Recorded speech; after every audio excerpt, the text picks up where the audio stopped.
이 시간에는 전산회계 2급 기출문제 82회부터 풀어볼 건데요. 기출문제 이론 등만 같이 한번 풀어보는 시간을 갖도록 하겠습니다. 이론 문제는 15문제가 출제가 되고 있고요. 한 문제당 2점씩 해서 30점이 배점이 되고 있습니다. 실기 문제가 70점이고요.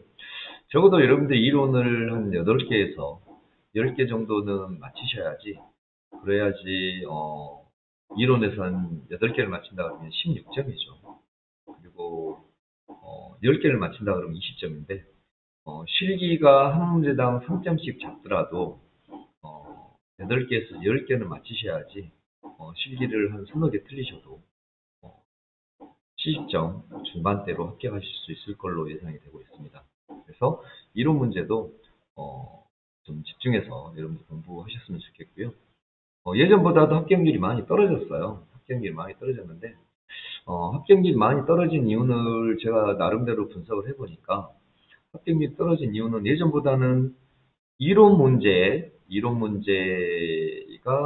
난이도가 높아졌어요. 그래서 이론 문제의 난이도가 높다 보니까 아무래도 합격률이 떨어진 걸로 파악이 되고 있습니다. 그래서 이론 문제를 한 문제씩 정리해서 풀어보도록 하겠습니다. 먼저 82회 전산회계 2급 문제인데요. 82회 전산회계 2급 이론 문제를 풀어보도록 하겠습니다. 지금 푸는 문제는 A형 문제이고요. A형 문제이고 A형과 B형은 이론의 순서만 다르다고 정리를 하시면 되겠습니다. 실기 문제는 똑같고요. 이론은 예를 들어서 A형의 1번에 나왔던 문제가 B형에는 7번에 나온다든지 이렇게 이론의 순서만 좀 다르다는 거, 그걸 기억하시면서 문제를 좀 푸셨으면 좋겠습니다. 자, 1번부터 보겠습니다. 다음 중 2월 시산표에 기입할 수 없는 계정 과목은 그랬습니다. 여러분들 결산을 할 때 수익과 비용은 손익으로 마감해서 손익계정에 집합시킵니다. 그리고 자산부채 자본은 차기 이율로 마감해서 전기 이율로 받은 다음에 2월 시산표를 작성하니까요. 수익과 비용은 손익계정에, 그리고 자산부채 자본은 2월 시산표에 기재가 된다고 보시면 되겠습니다. 그래서 이자 수익, 임차료, 매출원가 등은 손익계산서의 항목이고요. 건물이 2월 시산표에 들어가겠죠. 그래서 답은 3번이 되겠습니다. 2번 문제 보시면 용역의 제공에 대한 수익의 인식 기준이 다 틀린 것은 그랬어요. 용역을 제공하게 되면 경제적 효입의 유입 가능성이 높아야 하겠죠. 수익은 경제적 효익의 유입 가능성이 높아야 수익으로 인식할 수 있다는 얘기죠. 그러니까 용역을 제공했으면 당연히 돈 받아야 되니까 경제적 효익의 유입 가능성이 높아야 하고요. 그 다음에 그 금액을 신뢰성 있게 측정할 수 있어야 하고요. 그 다음에 용역 제공에 대한 진행률이 신뢰성 있게 측정이 되어야겠죠. 그리고 4번 보시면 수익을 인식하기 위해서 투입해야 할 원가를 신뢰성 있게 측정할 필요가 없는데 거꾸로 얘기해놨죠. 수익의 인식을 위해서는 원가가 신뢰성 있게 측정이 되어야겠습니다. 그래서 4번이 틀렸죠. 그 다음에 3번 문제 보시면 기말 자본금을 계산하라고 했는데요. 여기서 여러분들이 이제 공식들을 좀 기억하고 계셔야 되겠죠. 여러분들 교재에 있는 그 54페이지 요점 정리를 보시면 요점 정리에 여러분들이 외우셔야 될 공식들이 좀 정리가 되어 있습니다. 그래서 자산 마이너스 부채는 자본금이 계산되고요. 그럼 기초자산 마이너스 기초부채는 기초자본이 계산되겠죠. 그 다음에 기말자산 마이너스 기말부채는 기말자본이 계산될 거고요. 자산은 이 부채하고 자본을 더한 게 자산이 되겠죠. 그래서 자산은 부채 플러스 자본이 재무상태비 등식이 되고요. 그 다음에 시산표의 차변에는 자산과 비용이 오고 대변에는 부채와 자본과 수익이었는데, 다시 말해서 기말자산 플러스 총비용은 기말부채 플러스 기초자본 플러스 총수익이다. 이것은 시산표 등식이고요. 그 다음에 수익이 많고 비용이 적었을 때 차변에 모자라는 금액을 우리가 당기 순이익이라고 얘기하죠. 그래서 총 수익 마이너스 총 비용은 당기 순이익이 계산되는데 손익계산서를 본다면 총 비용에서 당기 순이익을 더하면 총 수익이 계산이 되겠죠. 그래서 총 비용 플러스 당기 순이익은 총 수익이다 라는 것은 이제 손익계산서 공식이 되겠고요. 만약에 순손실이 생겼을 경우는 비용이 많다는 얘기죠. 그럼 당기 순손실은 대비를 발생할 텐데 당기 순손실이 생긴 경우에는 총 비용은 총 수익 플러스 당기 손실이라는 공식이 적용이 되도록 되겠습니다. 그 다음에 이제 순손익을 계산하는 재산법과 손익법이 있는데 이 공식도 꼭 외우셔야 되죠. 그래서 재산법은 기말자본 마이너스 기초자본은 당기순이익, 손익법은 총수익과 총비용을 비교해서 총수익 마이너스 총비용은 당기순이익이 계산이 되겠습니다. 그래서 이 공식들은 여러분들이 꼭 외우셔야 되는 공식이고요. 이 공식들을 적용을 해서 특히나 이 순손익을 계산하는 재산법과 손익법, 기말자본과 기초자본을 비교해서 당기순이익을 계산하면 재산법, 총수익과 총비용을 비교해서 당기순이익을 계산하면 손익법, 그리고 재산법으로 당기순이익을 구하든 손익법으로 당기순이익을 구하든 이 당기순이익은 서로 같아야 되겠죠. 이 공식을 가지고 문제를 한번 풀어보도록 하겠습니다.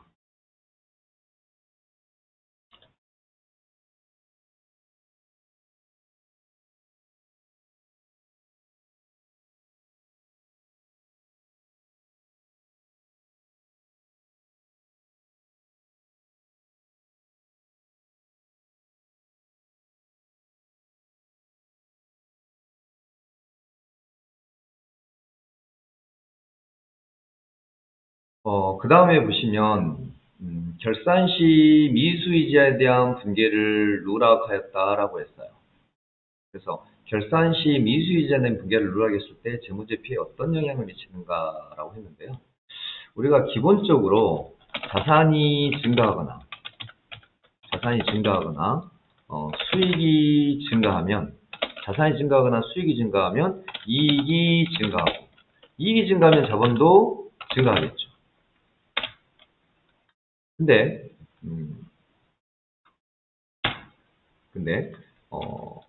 부채가 증가하거나 비용이 증가하면 이익은 감소하고요. 이익이 감소하면 자본도 감소하겠죠. 그래서 자산이 증가하거나 수익이 증가하는 거래는 결론적으로 이익이 증가하고요. 이익이 증가하면 자본이 증가하고 또 부채가 증가하거나 비용이 증가하면 당연히 이익이 감소하겠죠. 이익이 감소하면 자본이 감소하게 되는데 이 문제는 미수이자를 누락했다고 했어요. 미수이자는 미수 수익에 해당하죠. 차변의 미수 수익, 대변에 이자 수익이 발생하는 거래인데요. 이 분계를 누락했어요. 그러면 결론적으로 자산은 과소계상이 되었죠. 자산은 과소계상이 되고 수익도 과소계상이 되는 그러한 결과를 낳게 되겠습니다. 그래서 자산이 과소계상되고 수익이 과소계상된다. 3번이 답이겠죠. 자산이 과소계상되고 수익이 과소계상된다. 그래서 1번은 비용과 부채는 이 미수 수익을 누락하는 것과 전혀 관계가 없죠. 미수 수익의 발생인데 비용과 부채하고는 관련이 없고 수익은 과소계상이 된다가 맞겠죠. 그래서 답은 3번 자산이 과소계상된다가 정답이 되겠습니다.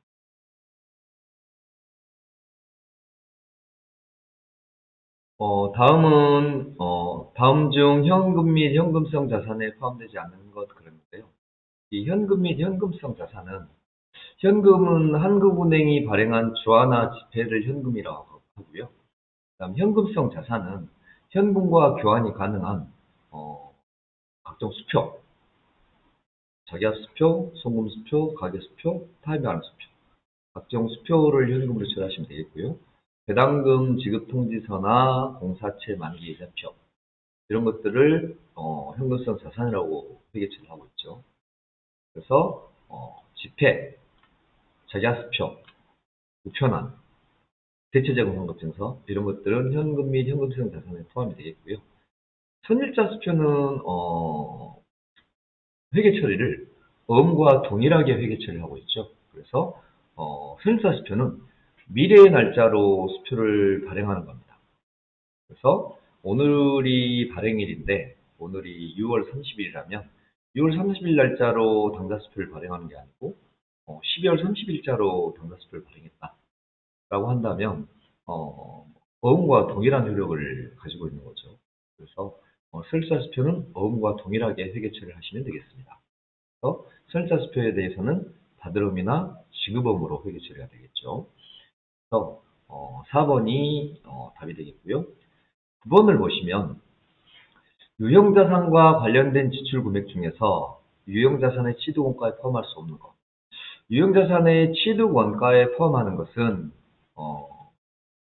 운반비, 그 다음에 수리비, 이 수리비가 사용전 수리비겠죠. 사용전 수리비, 설치비, 시운전비 이러한 각종 취득과 관련해서 사용하기 전까지 들어간 비용을 유형자산의 취득원가에 포함하고 있습니다. 그래서 취득 시 발생한 설치비, 그 다음에 사용 장소까지 운반을 위해서 발생한 운반비나 취급비 이런 것들은 유형자산의 취득원가에 포함해야 되겠죠. 그 다음에 3번은 유형자산을 사용함에 따라서 발생한 수리비인데 사용하면서 발생하는 수리비는 수선비로 회계 처리해야 되겠죠. 그래서 3번이 답이겠고요. 4번은 제작 시 설계와 관련돼서 지급하는 수수료, 제작과 관련된 수수료도 취득원가에 포함해야 되는 내용이 되겠습니다. 9번은 3번이 답이겠고요. 10번을 보도록 하겠습니다. 10번. 아래 거래와 관련이 없는 계정가 녹음을 했는데요. 여기서 보시면 토지를 1,500에 처분했다고 그랬는데요. 여기서는 얼른 답이 보이죠. 감가상각 누계액이에요. 왜냐하면 감가상각 누계액은 감가상각하는 유형자산에 대해서 감가상각 누계액이 발생을 할 텐데 토지나 건설 중인 자산은 감가상각을 하지 않죠. 그래서 감가상각 대상에서 제외되기 때문에 감가상각 누계액이 토지에서는 발생할 수 없는 계정 과목이죠. 그래서 3번이 답일 텐데요. 얘를 분개를 해보면 토지를 1,500만 원에 처분했어요. 그래서 그 1,500 중 200만 원은 보통임으로 받고 나머지는 3개월 후에 엄으로 받았습니다. 근데 이 토지의 취득가액이 1,000만 원이라고 했거든요. 그러면 토지를 처분했으니까 대변에 토지 1,000만 원.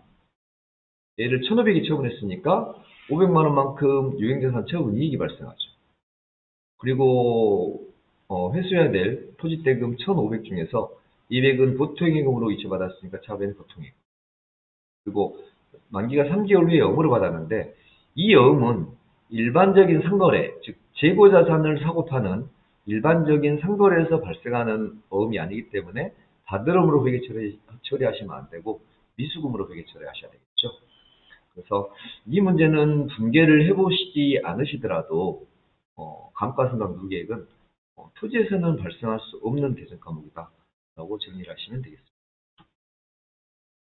그 다음 11번 보시면 영업의 비용에 해당되지 않는 것 그랬는데요.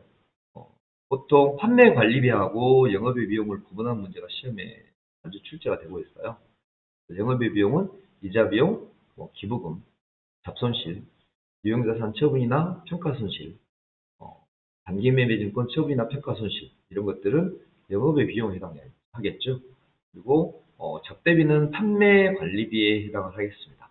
그래서 답은 2번 접대비가 답이 되겠습니다. 그 다음에 12번은 상품과 관련된 내용이다. 매출원가는 얼마인가 그랬는데요. 이 매출원가는 기초상품 재고액 플러스 순매입액 마이너스 기말상품 재고액이죠. 그러면 기초재고액이 50만 원이 계산됐고요. 기초재고 50만 원 플러스 순매입액. 순매입액인데 순매입액은 이 총 매입액에서 매입한출, 매입애누리, 매입한을 뺀 금액이겠죠. 그래서 순매입액은 매입액 70만 원에서 매입한출액 10만 원을 뺀 60만 원이 순매입액이고요. 매입액이고요. 기말 재고액은 40만 원에 계산됐죠. 그래서 기초 재고액 50만 원 플러스 순 매입액은 매입액 70만 원에서 매입 반출 매물이 10만 원 뺀 60만 원이 순 매입액이고요. 마이너스 기말 상품 재고액이 40만 원이에요. 기말 상품 재고액 40만 원. 하게 되면 110만 원에서 40만 원을 빼니까 70만 원이 답으로 계산되겠죠. 그래서 이 문제에서 매출원가는 70만 원이 정답이 되겠습니다. 13번은 다음 거래 내용에 대해서 기록해야 될 정보로 묶여진 것 중에서 옳은 것은 그랬습니다. 상품 72만 원을 매출하고 상품을 매출하면 대비는 상품 매출이죠. 그리고 20만 원은 상대방이 발행한 어음으로 받았어요. 20만 원 상대방이 발행한 어음으로 받았고 30만 원은 현금으로 받았습니다. 그래서 현금으로 받다 차변 현금 30만 원. 20만 원은 약속어음으로 받았기 때문에 차변에 받으러.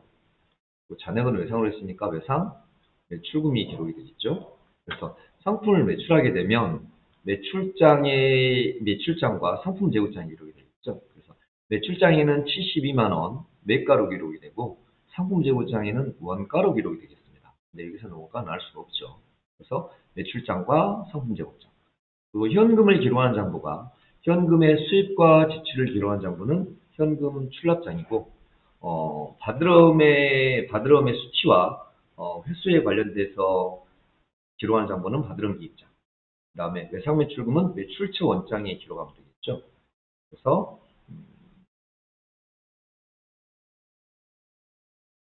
1번은 매출장, 현금 출납장, 바드럼 기입장, 매출처 원장, 상품 재고장. 답은 1번이 되겠네요. 2번은 당자금 출납장은 발생하는 정보가 아니죠. 당자금으로 분괴된 없고요. 지급어음도 마찬가지고요. 2번은 당자금 출납장, 지급어음 기입장 때문에 틀렸고요. 그다음에 매출과 관련된 거래처인데 매입처 원장, 즉 외상 매입금 발생하지 않죠. 그리고 지급어음도 발생하지 않았고. 그 다음에 4번도 매입처 원장, 외상 매입금이 기록되지 않는 거래이죠. 답은 1번이 되겠습니다. 그 다음 14번을 보시면 회계상 자산의 감소를 발생시키는 거래가 아닌 것은 그랬는데요. 직원 회식 때를 현금으로 지급하면 사변의 복리후생비라는 비용이 발생하고 대변의 현금이라는 자산이 감소하죠. 그래서 거래가 현금이라는 자산이 감소되는 거래고요. 비품을 구입하면 차변의 비품이라는 자산이 증가하고 신용카드로 결제하면 대변의 미지급이랑 부채가 증가하죠. 2번이 답이 됩니다. 자산 감소는 대변이 발생하는데 신용카드로 결제하면 대변의 미지급금이라는 부채가 증가하죠. 답은 2번이 되겠고요. 거래처의 외상대를 경자수표를 발행해주겠습니다. 외상대는 외상 매출금과 외상 매입금이 있는데 경자수표를 발행해서 지급한 것은 외상 매입금에 해당하겠죠. 그래서 차변의 외상 매입금, 대변의 당좌금. 그래서 대변의 당좌금이라는 자산이 감소하는 거래가 되겠고요. 금고에 보관 중이던 현금을 전환당하면 대변의 현금이라는 자산이 감소하는 거래가 되겠죠. 그래서 자산을 발생시키는 거래가 아닌 것은 2번이 정답이 되겠습니다.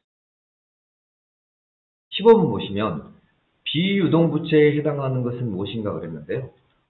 비유동부채는 1년 이내에 갚아야 될 부채죠. 그래서 부채가 유동부채하고 비유동부채로 구분이 되는데 좀 정리를 해보자면 자산은 유동자산과 비유동자산, 부채는 유동부채와 비유동부채.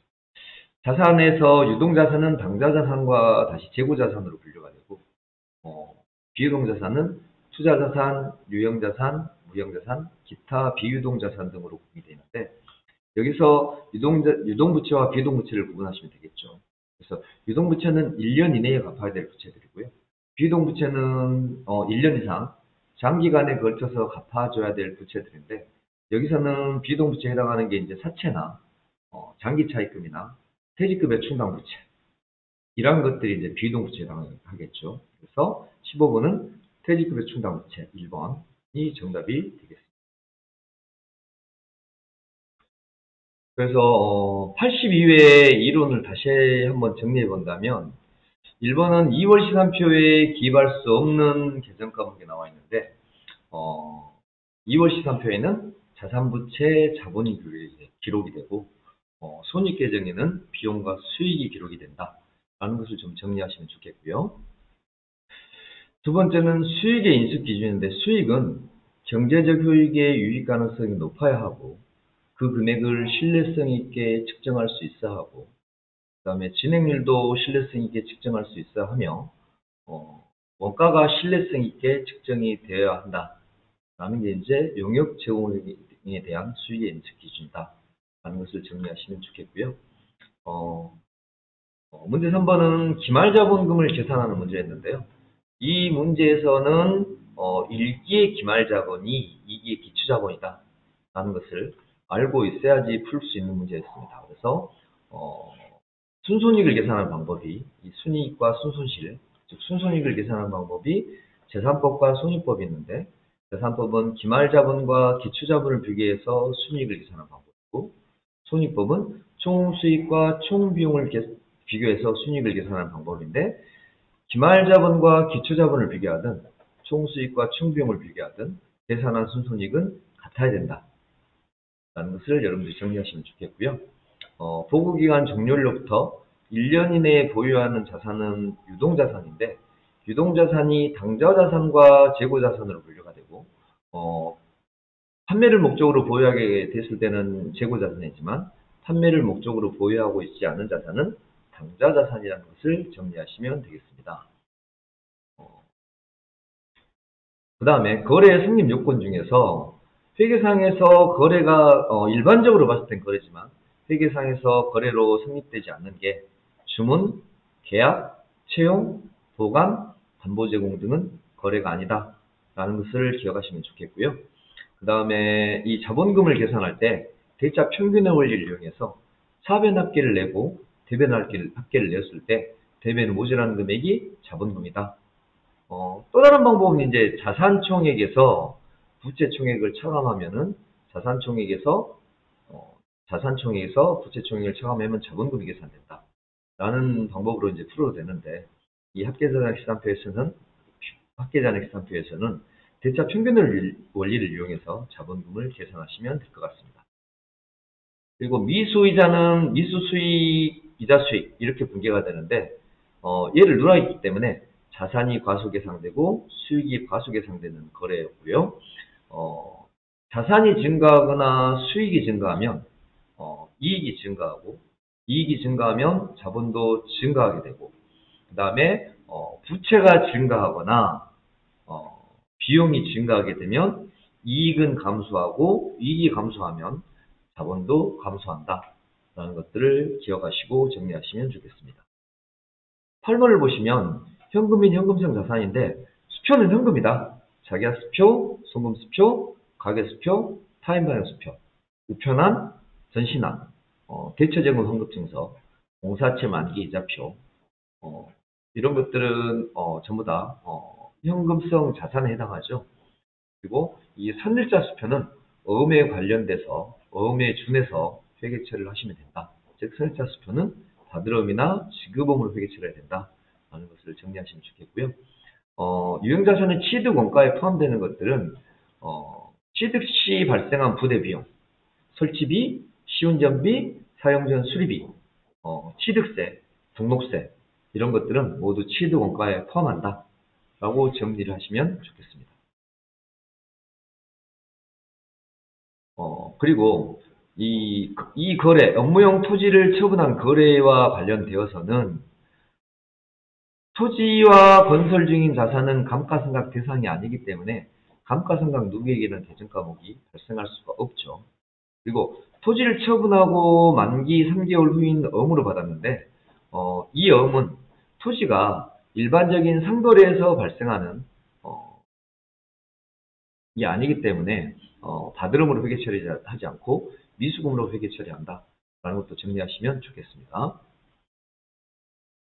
그리고 손익계산상의 영업의 비용에 해당하는 거 영업의 비용, 이자 비용, 기부금, 잡손실, 단기매매증권 처분이나 평가손실 또는 유형자산 처분이나 평가손실은 영업의 비용에 해당되는 것들이죠. 그래서 접대비는 판매관리비에 해당되는 것들입니다.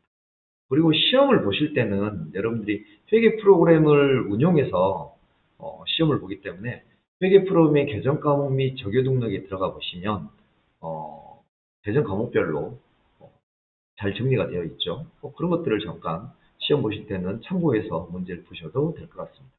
그리고 매출원가는 기초재고액 플러스 순매입 마이너스 기말 상품 재고액인데, 이 기초재고액 플러스 순매입액은 판매 가능액이고, 순매입액은 총 매입액에서 매입 한출, 매입의 누리, 매입 할인을 빼서 순매입을 계산해서 매출원가를 계산하시면 되겠습니다. 그리고 13번은 매출하게 되면 매출장과 상품 재고장이 기록이 되고, 현금은 현금 출납장에, 바드름은 바드름 기입장에, 외상 매출금은 매출처 원장이 기록된다는 것이죠. 그래서 여기 나와 있는 당좌예금 출납장은 당좌예금의 예입과 인출을 기록하는 장부고, 매입처 원장은 외상 매입금을 기록하는 장부니까 당좌예금 출납장이나 매입처 원장, 또 여기서 지급원 기입장 등은 이 거래에서는 해당하지 않는 장부가 되겠습니다. 그리고 자산의 감소 요인들은 현금으로 지급하거나 수표를 발행하거나 이런 것들은 자산의 감소 요인이 되는데, 신용카드로 결제하게 되면 대변의 미지급이나 부채가 증가한다 라고 정리를 하시면 좋겠습니다. 그리고 부채가 유동부채하고 비유동부채로 나눠지는데, 비유동부채는 사채나 장기차입금이나 퇴직급여 충당부채, 이러한 것들은 비유동부채이다 라고 정리를 하시면 좋겠습니다. 이번 시간에는 전산회계 2급 82회 기출문제 이론을 풀어봤고요. 다음 시간에는 전산회계 2급 83회 기출문제 이론을 풀어보도록 하겠습니다. 오늘 수고 많으셨습니다.